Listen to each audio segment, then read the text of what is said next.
I were speaking to myself some 40 years ago, I might say, dream big, Dave, but let God reshape those dreams with some frequency.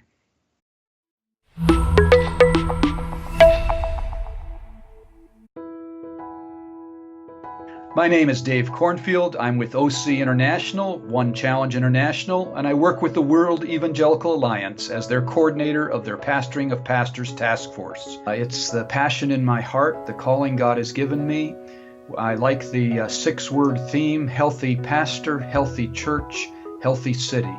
I think the heart of reaching the city or the country or the people for God is healthy churches, and the heart of healthy churches is healthy pastors. Sometimes people ask me, what is my definition of a healthy pastor?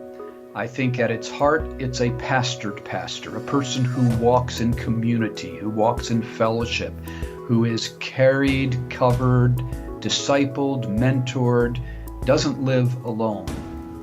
That's probably expressed especially well in both the Great Commandment and the Great Commission, those relational calls to be connected to others and be alive with others. In the Pastoring of Pastors ministry, we use the acronym P.O.P with great frequency. Pastoring of pastors happens in 2 major ways, small groups and one-on-one mentoring relationships. 7 relationships that lead to excellence. The first and biggest, of course, is our relationship with our God. Secondly, relationship with ourselves. If we do not love ourselves, care for ourselves, we're not going to be much good for anybody else. And then 4 or 5 other relationships with family, with a pastoral group, with a pastoral team, a mentor, and intimate friends. There are 3 small groups that are essential for a pastor to be healthy. The first is pastoring of pastors, where he can be authentic and himself, grow, be accountable. The second is a healthy family, where his wife and kids are well cared for. And the third is a healthy pastoral team, where the team brings to life all that God wants for their church. Nobody makes pastors healthy. I'd like to go back to Genesis. God, in chapter 1, finishes 6 days saying it's good, good, good, good, good, very good. And in chapter 2, before Satan shows up, before the fall, the world, the flesh, and the devil, he says it is not good. It's not good for man to be alone, and he's present when he says this. So he's not talking about a spiritual lack. He's talking about the fact that he made the perfect man to need other people. He made the perfect man with needs. That is not a factory defect. Sometimes we think if I'm really a spiritual man, I won't need anybody. And that's not true. God made us with needs. If we can't express those needs and ask for help with our needs, we will never be healthy. So summarizing, pastors need pastors. Pastors' wives need pastors' wives. In some ways, I guess I'm a great example and testimony to how desperately every one of us needs pastoring of pastors.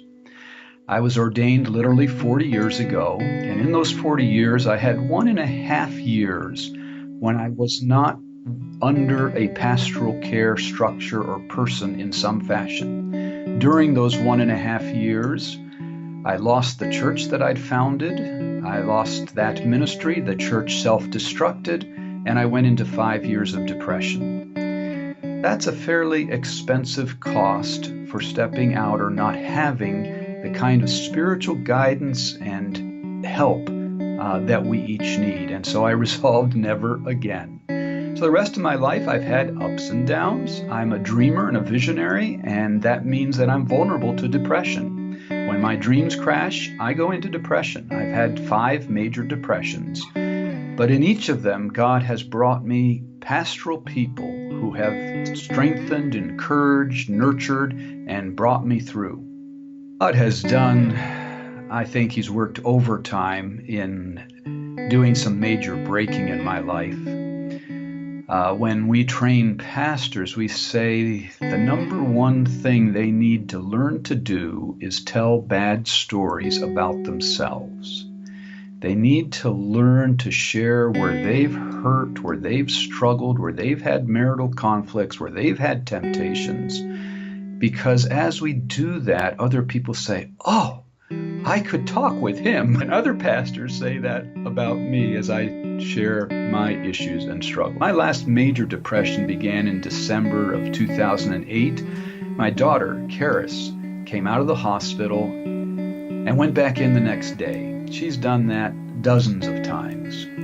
But this time something broke inside of me because I realized she's always going to be dependent on this transplant hospital in Pittsburgh.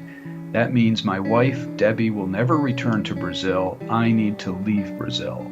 And that threw me into a terrific tailspin. Romans 12:2 says that the will of God is perfect and good and acceptable. I could not accept that this was acceptable. This was not pleasing. And so as I went into that depression, I really needed other people to walk with me. 3 months later, I was back in Brazil, and I'm meeting with my P.O.P team, and they do what I trained them to do. They took about an hour to listen to me, and then about an hour to do prayer ministry, ministering God's heart and mind into me. He had shown me that I had put Brazil on a pedestal, and that I had said, I can only be happy with Brazil, my team, and pastoring of pastors, and I'd made an idol out of it. What I didn't know, and as it has evolved through these following years, is God opening up Latin America and the WEA and the invitation to minister around the world in the area of pastoring of pastors. So as big as Brazil is, and as big as my ministry was, God had to break that because he had something far greater for me than what I realized. The WEA has 129 evangelical alliances around the world, and my task is to help each of them develop pastoring of pastors' arms or movements in their countries. That's a little bit like David and Goliath, or whatever you can picture as being way too big. The greatest challenge I face in the training of pastors is seeing P.O.P, or pastoring of pastors, movements begin. That's a huge challenge because it's really totally out of my hands. It's a God thing, and if God isn't doing it, it's not going to happen. On the human side, it's a matter of finding the key person who has a passion for other pastors and for seeing them be healthy, and who looks beyond his own walls of maybe his church, denomination, or city. So finding that person is incredibly challenging. Once I find him, helping him build a team so that he will be a living model of what we want to see pastors doing. So those are some of the big challenges. I hit a real turning point about 3 years ago when I realized people just loved what I was doing, and they kept inviting me back to keep doing it. And I realized, hey, I can't keep doing this. I have got to train other people to do what I do. And so since that revelation hit, which seems like such an obvious thing, but I thought if I do it well, they'll understand and they'll just reproduce it, but they didn't. So since then, I have added an extra day to every one of my ministry trips to train trainers to do whatever it was I just did. Without that intentional training day, they do not reproduce. No matter how given year, I probably average about 1 trip a month. Some months are down months, and so other months are more intensive. I try to be in the same country twice a year because I find that if I'm not, the momentum flags, and it really makes a difference if I'm personally there, personally discipling, mentoring, encouraging, challenging, training. Being there frequently is really important. Commonly, when I go into a country, the first day will be meeting with the leader and his team, and not ministering to the leader and his team. It's a tremendously hard thing to just sit there and say, leader, you lead, so I can talk to you afterwards about how you did, which is a tremendous learning experience for the leader. After that day of being with the team and observing them, we usually have a 2-day retreat or training experience of some kind. The most recent one I'll be doing now in Paraguay is Healthy Pastors Retreat. And when we finish those 2 days, we then have this additional day for training people in how to reproduce parts or all of the Healthy Pastors Retreat. Along with the Healthy Pastors Retreat, which is one of numerous tools, I love doing marriage retreats for pastors and spouses. When my wife and I do that together and then have the training day afterwards, those that are trained on that day often go with us to a different city and reproduce the whole retreat again, them being a huge part of the team. When they're done with that, they have both the confidence and the joy. This is ours. We can reproduce it, and they do. A major component of our ministry is traveling, boots on the ground, discipling, mentoring, face-to-face, engaged with people. Another major piece of it is writing. I've given some major years to writing a discipleship Bible for the Brazilian Bible Society. To most people's surprise, the Brazilian Bible Society is the largest and most powerful Bible society of the world. They serve 120 different languages. They oversee all the Spanish-speaking Bible societies of Latin America. So as this discipleship Bible is being produced, once it comes out in Portuguese, it will then be translated into Spanish, and it may get on into English. So we have 7 courses in the discipleship Bible, 1 on discipleship, 1 on relationships, 1 on restoration and inner healing, 1 on teams, 1 on marriage, 1 on character, and 1 on discipling personalities. So each of those courses has 64 small group studies. This is also a small group Bible. So it allows disciples and disciplers to really grow. As relates to pastoring of pastors, and especially thinking in this moment about materials in English, we have 3 major streams. The first major stream is pastoring of pastors. The second major stream is pastoral marriages and healthy marriages. And the third major stream is pastoral teams and how to make them work well. So we have manuals in each of those areas.